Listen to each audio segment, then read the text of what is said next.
les chapitres 2 et 3, Jésus décrit la condition de 7 églises locales du 1er siècle. Le Seigneur en a choisi 7 qui décrivent les caractéristiques des diverses églises durant le cours de l'histoire. On peut tous se retrouver dans telle ou telle église. La question, est-ce que ces lettres s'adressent à nous? Bien sûr, elles s'adressent, la première lettre à Éphèse, mais elles s'adressent aussi à nous. Prenez l'épître de Paul aux Corinthiens, ou aux Colossiens, ou aux Philippiens, elle s'adressait prioritairement à Philippe, à Colosse, mais elle s'adresse aussi à nous. Mais c'est pareil pour les 7 lettres de l'Apocalypse. Au-delà des églises particulières, elle s'adresse aussi à nous. Donc c'est un message tout autant pour nous aujourd'hui et ce matin. Plusieurs considèrent aussi que ces lettres donnent un aperçu du cours de l'histoire de l'Église. Et c'est bien possible. La première lettre, l'Église d'Éphèse, est l'Église de la fin du 1er siècle, l'Église apostolique. Si vous prenez la dernière Église mentionnée, la Odyssée, eh bien là, quand vous lisez ce qui est écrit, eh bien, c'est l'Église apostate des derniers jours, juste avant que l'Église, que le Seigneur enlève son Église. Mais revenons à Éphèse. Éphèse était une ville importante d'Asie mineure. C'était un grand centre religieux et commercial. C'est là que se trouvait, vous rappellerez, le temple d'Artémis, Diane, une des 7 merveilles du monde antique. Et là, il y avait toutes sortes d'immoralités. Partout où il y a idolâtrie, il y a immoralité, et surtout immoralité sexuelle. C'était épouvantable. Mais nous lisons les versets 1 à 3. Écris à l'ange de l'église d'Éphèse. Voici ce que dit celui qui tient les 7 étoiles dans sa main droite, celui qui marche au milieu des 7 chandeliers d'or. Je connais tes œuvres, ton travail et ta persévérance. Je sais que tu ne peux supporter les méchants. Tu as mis à l'épreuve ceux qui se prétendent apôtres sans l'être, et tu les as trouvés menteurs. Oui, tu as de la persévérance, tu as souffert à cause de mon nom, et tu ne t'es pas lassé. Ce matin, nous verrons, c'est, disons, le même plan pour chaque église. Premièrement, il y a toujours la description du Seigneur. Le Seigneur se décrit, se présente en rapport avec les besoins de l'église locale. Ensuite, il y a ce qui va bien, l'approbation du Seigneur. Il n'oublie pas de dire « ça c'est bien et j'en suis heureux ». Et troisièmement, eh bien, il y a souvent, pour la plupart des églises, des reproches. Il relève ce qui ne va pas, et c'est important, autrement on continuerait dans notre mauvais chemin. Donc il dit qu'est-ce qui ne va pas. Et quatrièmement, c'est une exhortation à changer, exhortation à grandir. Et cinquièmement, une promesse. Dans chaque église, eh bien, il y a une promesse. Et c'est une chose merveilleuse. Donc nous commençons premièrement par la description du Seigneur. Jésus se présente comme celui qui tient les 7 étoiles dans sa main droite. On l'a vu, les étoiles, la fin du chapitre 1er le dit, ce sont les anges, ce sont les messagers, probablement les responsables de l'Église locale. Eh bien, où sont-ils ces responsables? Ils sont dans la main du Seigneur. C'est-à-dire, ils sont sous sa protection et sous son autorité. Si vous avez un ministère dans l'Église, quel qu'il soit, eh bien, le Seigneur vous tient fermement dans sa main. Et ça, c'est important. Parce que quand il y a des difficultés, il faut bien savoir où on est où.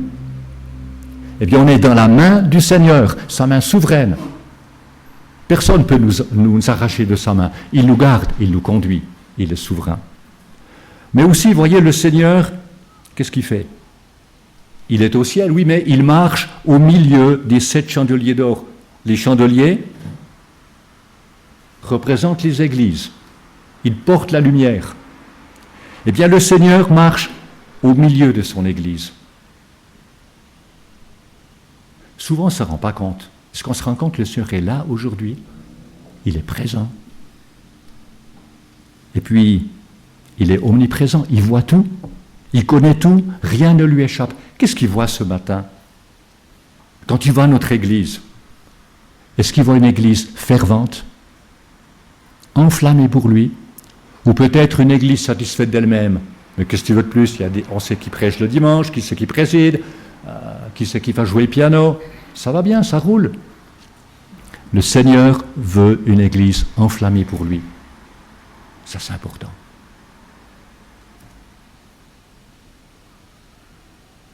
Vous savez, Jésus aime son Église. On l'a chanté. On l'a chanté. Jésus s'est donné pour son Église. Et quelquefois on oublie que nous sommes fiancés à Jésus-Christ. Le mariage, c'est pour bientôt, au ciel. Est-ce que vous vous rappelez quand vous êtes fiancés, comment c'était? Ou bien quand vous fréquentiez? Est-ce que vous avez dit, bon, ben écoute, si on se voit une fois par mois, ça suffit? Je ne sais pas, Francine et Raphaël, comment c'était, mais moi, je me souviens avec Dorcas.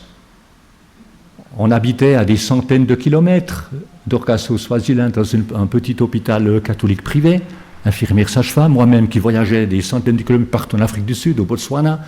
Magnifique, j'aimais beaucoup. La nature, c'est extraordinaire là-bas. Mais on était loin l'un de l'autre. Mais j'attendais pas un mois avant de la voir. Chaque fois que je pouvais, le week-end, j'allais, même s'il fallait faire 400-500 kilomètres. On veut se voir parce qu'on s'aime. C'est tellement important. C'est tellement important. Est-ce qu'on a la même passion aujourd'hui pour le Seigneur en tant qu'Église? C'est vital. C'est vital. Voilà pour la description du Seigneur. Important. Deuxièmement, l'approbation du Seigneur. Alors c'est magnifique. Ah, il y a de bonnes choses dans cette Église. Le Seigneur dit, je connais. Il connaît vos besoins, vos difficultés, il connaît tout. On peut tout lui remettre ce matin. On l'a chanté ce matin. Lui remettre nos fardeaux, parce que lui sait qu'en faire. Lui peut nous aider. Eh bien, il dit, je connais tes œuvres. Alors Éphèse était une église avec beaucoup d'activités. Vous avez certaines églises, où je me suis aux États-Unis, où chaque soir il y a quelque chose, par exemple. Tous les soirs. Le dimanche, ce n'est pas seulement un culte le matin, il y a l'école du dimanche pour tous les âges, il y a ensuite le culte du matin, peut-être 2 cultes le matin, et il y a toujours un culte en fin d'après-midi. Et si vous êtes spirituel, vous êtes là aussi l'après-midi. Vous ne dites pas je vais le matin, puis pas le soir. Ça fait partie de la culture aux États-Unis. Vous allez le matin et en début de soirée à 19h à l'église. Ce n'est pas un problème.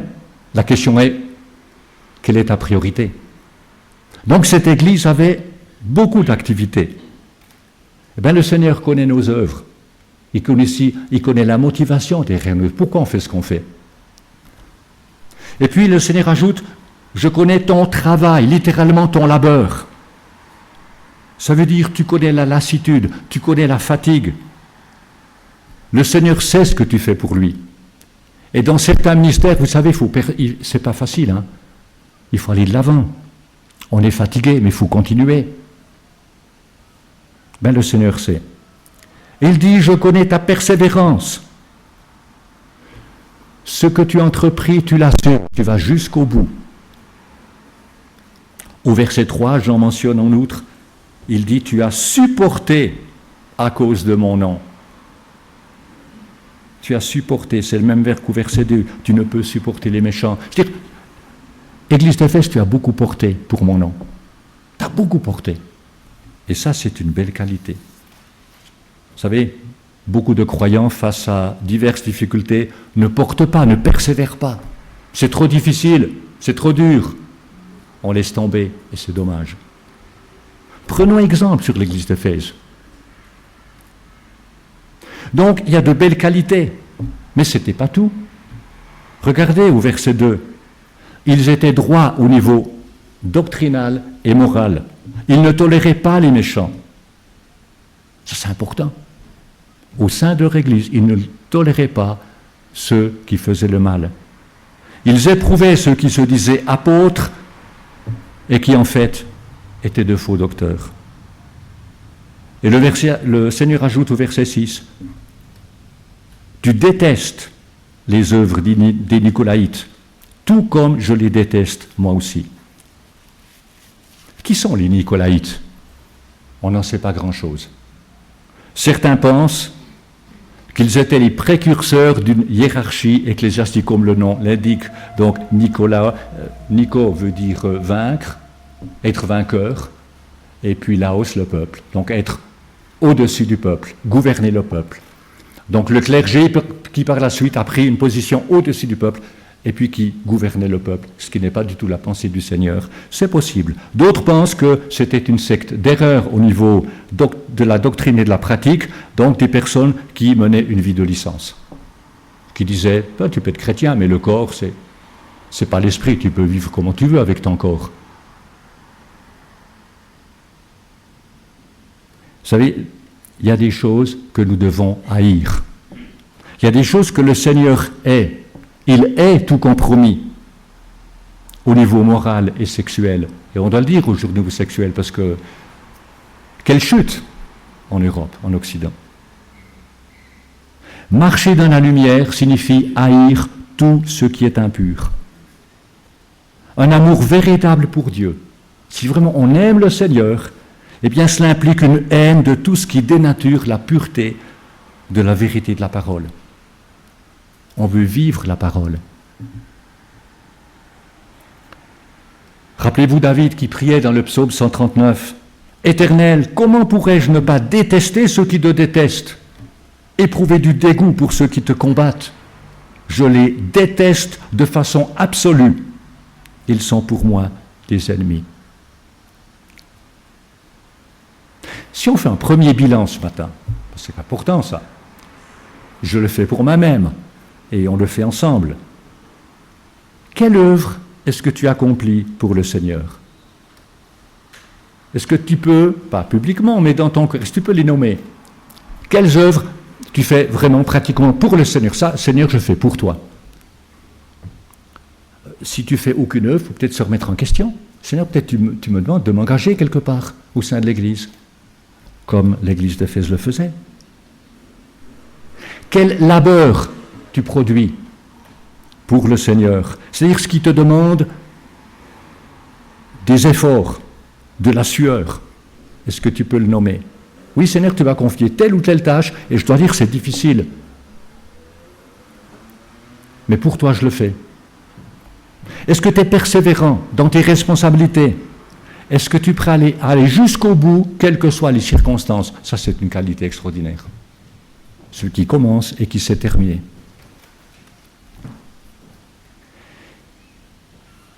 Vous savez, à la lumière de ces critères, il y a bien des églises aujourd'hui qui ne pourraient pas se qualifier, comparées à Éphèse, qui n'ont pas toutes ces belles qualités. Mais retenez ceci, il est possible d'avoir toutes ces qualités et pourtant de manquer l'essentiel. Et c'est ça le point central. Une bonne orthodoxie ne suffit pas. Une droiture morale ne suffit pas. Pourtant, c'est important. Sans une véritable passion pour le Seigneur et des œuvres qui découlent de cette passion pour le Seigneur, eh bien, l'Église est en péril. On est déjà en train de s'éloigner du Seigneur. Eh bien, passons au troisième point, les reproches du Seigneur. Quand je dis reproche, ne pensons pas, certains pensent, oh, le Seigneur, il est dur dans ses lettres. Oh là là, il n'est pas dur du tout. On ne sert pas un maître qui est dur. Il est plein de compassion. S'il relève ce qui ne va pas, c'est pour nous aider à corriger. C'est vraiment important. Eh bien, au verset 4, voilà ce que dit le Seigneur. Mais ce que j'ai contre toi, c'est que ton premier amour, tu as abandonné. En grec, premier amour, c'est en premier, pour bien faire, c'est ça le problème. Ton premier amour, tu as abandonné. Ce terme abandonné est utilisé dans le Nouveau Testament pour parler de divorce. Alors, ça ne signifie pas qu'il n'avait plus d'amour pour le Seigneur, mais il n'avait plus cette ferveur du premier amour. Leur cœur ne brûlait plus pour le Seigneur. Peut-être vous vous souviendrez que quelques 35 ans plus tôt, l'apôtre Paul a écrit une lettre à Éphèse, la même église, où là, il mentionne leur amour pour tous les saints, au chapitre 1er. Et il fait une magnifique prière au chapitre 3, je vous lis simplement, au chapitre 3 versets. « Je prie que vous soyez enracinés et fondés dans l'amour, pour être capables de comprendre, avec tous les saints, quelle est la largeur, la longueur, la profondeur et la hauteur de l'amour de Christ, et de connaître cet amour qui surpasse toute connaissance, afin que vous soyez remplis de toute la plénitude de Dieu. Quelle prière! L'Esprit de Dieu savait déjà, ça c'est le grand besoin, ça c'est la clé. C'était alors, en l'an 60, l'époque, la période apostolique, caractérisée par un amour pour le Seigneur, un amour pour sa parole et pour les frères. Mais maintenant, nous sommes, à la fin du 1er siècle, dans la seconde génération de chrétiens. Et le premier amour n'est plus. Ça, c'est le danger aussi dans les églises, dans les familles. La génération qui suit, est-ce qu'elle va marcher dans la foi? C'est une lutte. Mais n'oubliez jamais, une bonne orthodoxie, un service pour Dieu ne suffisent pas. Dieu veut nos cœurs avant nos mains et nos têtes. Est-ce que vous réalisez ce matin combien votre amour est important pour le Seigneur? On n'y pense pas souvent. Le Seigneur désire ton amour, ce premier amour, cette qualité de cet amour fervent. Il n'y a que lui qui compte. Tout le reste, ce n'est pas important. Comme quand vous étiez en Pentagonie, il y avait du pain sec, mais vous étiez les deux. Le Seigneur était avec vous. Il y avait cet amour fort. Le reste, on verra, mais ce n'est pas ça qui est prioritaire. Si notre cœur ne brûle pas pour le Seigneur, nous passons à côté de l'essentiel. Donc, ne quittez jamais votre premier amour. Et si vous l'avez quitté, revenez à votre premier amour sans retard. Remarquez, la Bible ne dit pas « vous avez perdu votre premier amour », parce que si tu l'as perdu, va le retrouver. Est-ce que vous avez déjà perdu quelque chose, peut-être un parapluie? Il pleut, vous allez dans un magasin, vous faites différentes choses, courses, vous ressortez du magasin, il y a le soleil, et puis 2 jours après, tiens, mon parapluie, je l'ai mis où? Vous ne savez pas. Perdu. Ça nous arrivait. Pas en Patagonie, mais quand on est parti en Afrique du Sud, j'ai tellement bien caché les clés de la voiture.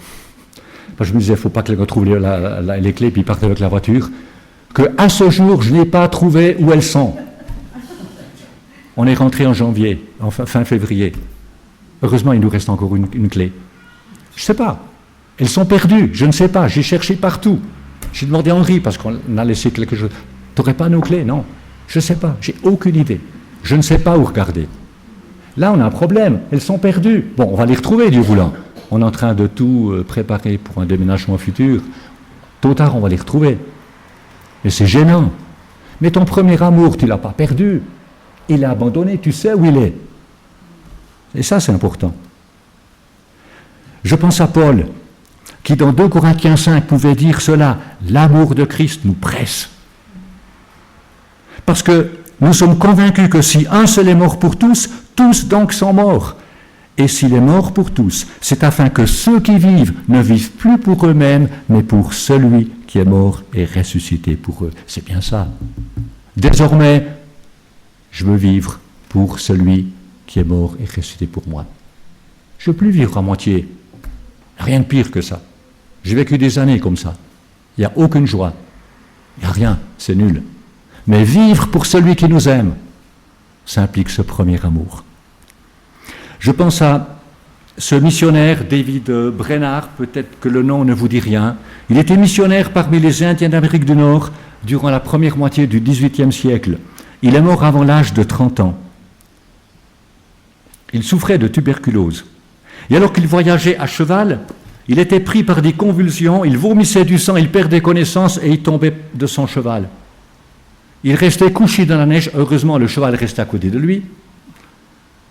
Et lorsqu'il reprenait conscience, il remontait sur son cheval et il poursuivait sa route pour apporter la bonne nouvelle aux Indiens d'Amérique du Nord. Et alors qu'il était en route, il criait « Seigneur Jésus, j'ai failli, mais tu sais que je t'aime. » C'est pas formidable? Il réalisait « Est-ce que je fais, c'est si peu? Mais tu sais que je t'aime. » Voilà le genre de relation que le Seigneur voudrait que nous ayons avec lui. C'est tellement important. Alors que faire?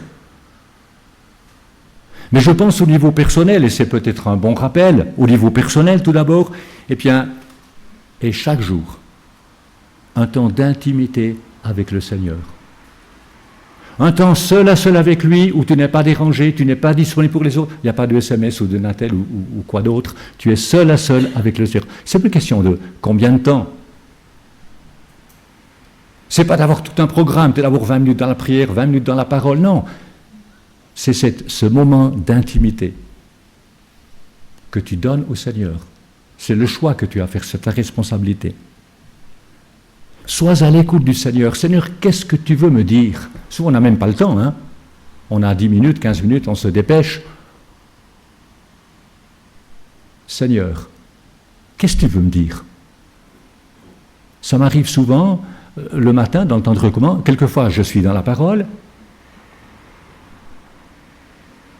Mon épouse lit Plaire au Seigneur, c'est une revue que je peux recommander. Souvent, elle me raconte, tu sais, il y a ci, il y a ça. C'est magnifique. Vraiment, je crois que ça vient de Chèvre, vraiment des hommes spirituels qui écrivent les notes bibliques, Plaire au Seigneur, extraordinaire.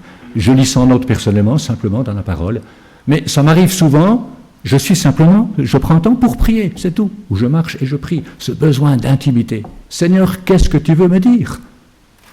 On peut ouvrir son cœur, c'est tellement important. Et puis alors, plonge-toi dans la parole et laisse le Saint-Esprit te conduire. Quant à l'Église, au niveau de l'Église, que faire? Eh bien, ce verset 4, c'est un appel au réveil pour l'Église. Est-ce qu'on s'en rend compte? C'est aussi pour nous un appel au réveil. Considérez la Trinité, le Père, le Fils et le Saint-Esprit qui sont au ciel. Eh bien, ils forment une communauté d'amour. C'est amour parfait, on est d'accord? Il y a un amour parfait entre le Père, le Fils et le Saint-Esprit. Eh bien, le Seigneur nous invite à prendre place au sein de cette communauté. Vous vous rendez compte le privilège? Et trop souvent, j'ai pas le temps, je passe à côté. J'ai rien compris. La tristesse du Seigneur. C'est comme s'il y avait, si j'ose le dire, 4 chaises. Le Père, le Fils, le Saint-Esprit sur 3 chaises. Ils sont là, communion bénie. Mais il y a une chaise vide. Et cette chaise, elle est pour toi. Le Seigneur t'invite le matin à prendre place au sein de cette communauté. Pour recevoir, pour partager. Combien important de prendre le temps. Chaque jour, je vous invite, chaque jour, prends le temps d'être seul à seul avec le Seigneur, que le Seigneur peut parler à ton cœur. C'est vraiment important.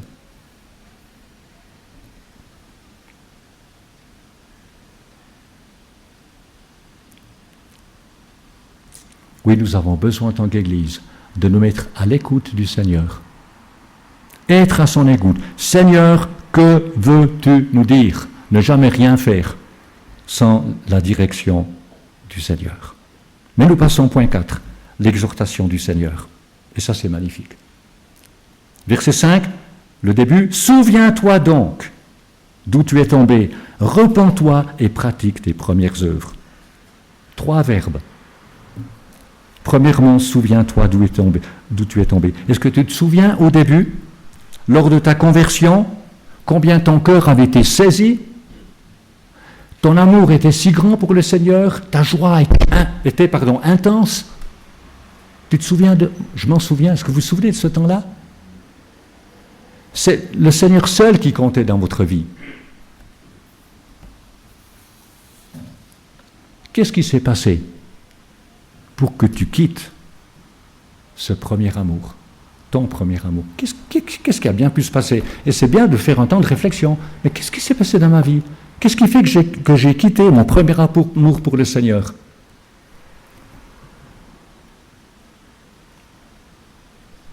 Et le Seigneur dit, secondement, repens-toi, c'est-à-dire reviens au Seigneur, comme tu l'étais lors de ta conversion. Il y a bien des années, un pasteur d'une église presbytérienne à Hollywood disait « Je n'ai jamais connu de couple qui poursuivait une procédure de divorce après avoir prié ensemble à genoux chaque jour pendant une semaine. » Ça montre l'importance de prier à deux au niveau du couple, si on veut garder la relation intacte. Le fait de prier ensemble permet de confesser ses manquements et de restaurer l'harmonie. Lorsque tu reconnais devant Dieu tes propres fautes, tes manquements, et que tu demandes pardon au conjoint, et que tu t'engages, avec le secours du Seigneur, à changer, parce que tout est là en fin de compte, eh bien la porte est grande ouverte pour repartir en harmonie. Ben, le Seigneur dit pareillement, ce matin, reviens à la case départ. C'est possible. Reviens là au départ, comme tu étais au début, lors de ta conversion. Reviens à moi. Et puis, pratique tes premières œuvres. Attention, ce n'est pas tes œuvres. Tes premières œuvres, pratique. Ces œuvres issues de cet amour intense que tu avais pour moi. C'est tellement important. Alors, souviens-toi, repens-toi et pratique tes premières œuvres. Sinon, et la fin du verset 7 sont des paroles solennelles, sinon je viendrai à toi et j'enlèverai ton chandelier de sa place à moins que tu ne te repentes. Ça veut dire que l'Église cessera d'exister à Éphèse parce que son témoignage va simplement s'éteindre. C'est ce qui s'est passé historiquement pour cette Église. Aujourd'hui en Turquie, le berceau du christianisme, je ne sais pas combien de chrétiens, mais il y a très très peu de chrétiens. Et le Seigneur dit, au verset 7, que celui qui a des oreilles, et ce matin on en a, écoute ce que l'Esprit dit aux églises, de nouveau pluriel, ça s'adresse à toutes les églises, donc à nous aussi ce matin.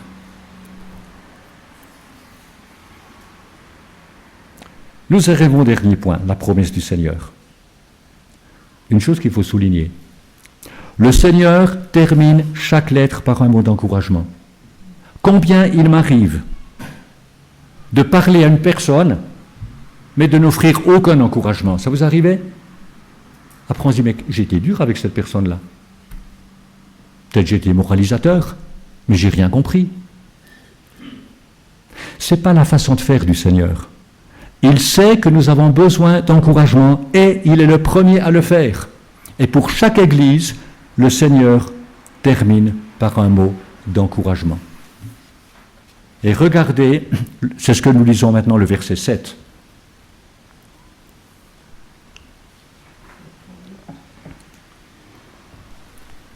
Le Seigneur fait une promesse au vainqueur. Au vainqueur, je donnerai à manger du fruit de l'arbre de vie qui est dans le paradis de Dieu. Dites-moi, c'est qui le vainqueur? Vous avez pensé au vainqueur. L'apôtre Jean, qui a aussi écrit les 3 épîtres de Jean, dans sa première épître, il répond. Dans 1 Jean 5,5, il dit « Qui est victorieux du monde ?» Donc vainqueur, c'est le même terme. N'est-ce pas celui qui croit que Jésus est le Fils de Dieu? Là, vous avez la réponse. Cette promesse n'est donc pas simplement une récompense pour un groupe particulier de chrétiens, une élite.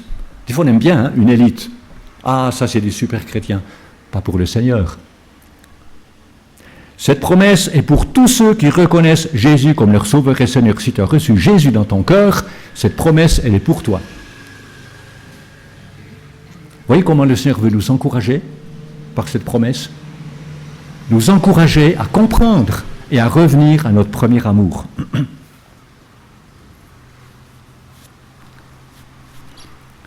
Le Seigneur mentionne l'arbre de vie. Cet arbre, vous vous rappelez, il apparaît la première fois dans le jardin d'Éden, dans la Genèse, chapitre 2, verset 9, où Adam et Ève pouvaient en manger librement. Suite à la chute, Adam et Ève ont été chassés du jardin, donc privés de cet arbre. Mais nous retrouvons l'arbre de vie, vous savez où? Dans la Nouvelle Jérusalem. Cette ville extraordinaire qui descendra du ciel et se posera sur la nouvelle terre.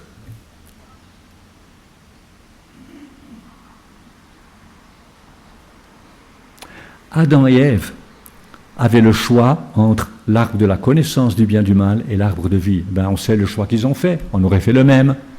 Et ils ont choisi le mauvais arbre, la désobéissance. Mais l'homme a le même choix aujourd'hui. Donc, ne blâme pas Adam ou Ève, hein, pour tous les malheurs que nous avons aujourd'hui. Et c'est vrai que la vie est difficile suite au péché, mais ça ne sert à rien de blâmer Adam ou Ève. Parce que Dieu te donne le choix de l'arbre de vie. Et la croix de Jésus est vie pour tous ceux qui croient. Et il nous y invite. Ce chant qu'on a chanté ce matin, cette croix, le Seigneur nous invite à la croix pour recevoir pardon et vie. C'est extraordinaire. Ainsi, rien n'est perdu. Le péché n'a fait que retarder la jouissance des promesses de Dieu. Mais le péché ne les a pas abrogées. À cause du péché, l'homme a été chassé du jardin d'Éden, donc privé de l'arbre de vie, mais dans la nouvelle création, nous y aurons pleinement droit. Tous les chrétiens. On peut se réjouir. Mais il est temps de conclure. Et j'aimerais vous lire quelques lignes, quelques paroles de ce prédicateur à Londres au XIXe siècle qu'est Charles Spurgeon. J'ai raccourci parce que c'est assez long, peut-être là les prédications étaient plus longues, c'est possible, mais j'ai raccourci. Si vous désirez une photocopie, j'ai mis un document, on pourrait le photocopier, donc vous me le dites. Église, reste tranquille. J'invite les membres de cette Église, et je recommande aux membres de toutes les Églises, de s'arranger pour faire la chose suivante, que nous crions à Dieu pour demander un silence béni dans sa présence, jusqu'à ce que nous nous asseyions comme des serviteurs attendant la parole du Maître, et que nous nous tenions comme des sentinelles attendant la venue du Maître.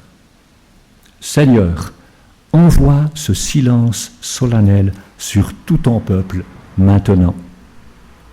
Nous désirons moins de paroles d'homme, de l'homme, et plus à la parole même de Dieu. Taisez-vous et laissez Jésus parler. Laissez ses blessures vous parler. Laissez sa mort vous parler. Laissez sa résurrection vous parler.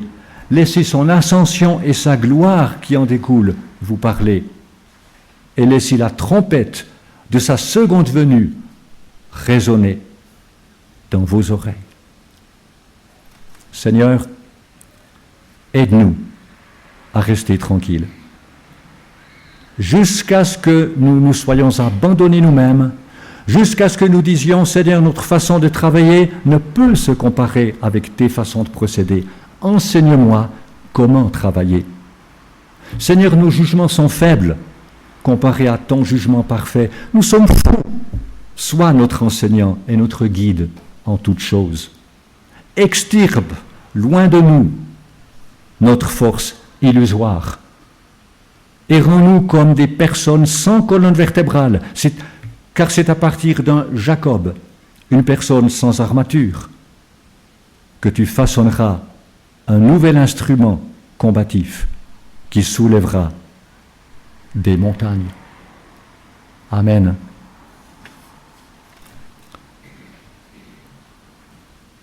Que le Seigneur nous mette à cœur ces paroles. Je vous invite à rester dans un temps de communion avec le Seigneur. Et je vous invite maintenant à un temps de prière. Que nous soyons libres de prier au Seigneur, de nous adresser à celui qui nous a tant aimés. Et je terminerai par la prière. Merci.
Merci Seigneur pour ta parole ce matin. De ce qu'aujourd'hui encore l'Esprit parle au cœur des personnes, exactement comme au premier siècle. Seigneur, merci pour ce temps que nous avons prié de nos cœurs à toi, ce temps de silence, de tranquillité, où nous pouvons simplement, pendant quelques instants, regarder à toi, dire ce qui est sur nos cœurs. Père, nous voulons te dire que nous t'aimons et que nous voulons revenir à notre premier amour, cet amour vibrant, brûlant pour toi, où en fait qu'une seule chose compte, c'est notre relation avec toi. Tout le reste, tu en prendras soin. S'il y a cet amour, Seigneur, premier pour toi, tout ira bien. Tout suivra. Seigneur, transforme nos cœurs, enflamme nos cœurs pour toi, pour ta cause. Donne un amour, Seigneur, toujours plus grand pour toi, et de ne jamais quitter, ne jamais abandonner ce premier amour. Si nous l'avons quitté, nous t'en demandons pardon. Nous voulons revenir à ce premier amour. Pardonne-nous, Seigneur, et change-nous, et nous t'en remercions. Tu places devant nous une grande responsabilité ce matin, parce que l'Esprit de Dieu, par ta parole, parle. Et si nous avons quitté ce premier amour, tu nous en fais l'ordre de nous souvenir de tout cela, comment c'était au début, de revenir, de nous repentir, et de revenir à ce premier amour, et c'est ce que nous voulons faire. Alors, Seigneur, nous pourrons pratiquer ces premières œuvres, ces œuvres issues de notre relation d'intimité avec toi, des œuvres qui sont bonnes, qui sont belles, issues de ton amour, de notre amour pour toi. Fais ton œuvre dans nos cœurs, Seigneur. Et je te prie pour cette Église, qu'elle ait un vrai témoignage. Tu vois la tragédie de l'Église d'Éphèse. Après quelque temps, cette Église a disparu. Seigneur, parce qu'ils ont quitté ce premier amour et ils n'ont pas rectifié la situation. Nous t'en supplions, garde-nous. Garde-nous, Seigneur, avec un amour brûlant pour toi. Seigneur, un amour toujours plus grand pour toi. Oui, parle à nos cœurs. Et Seigneur, merci pour ton œuvre dans nos vies, personnellement, dans nos couples, dans nos familles et dans l'Église que tu aimes. Seigneur, nous te disons merci dans le nom de Jésus-Christ, notre Seigneur. Amen.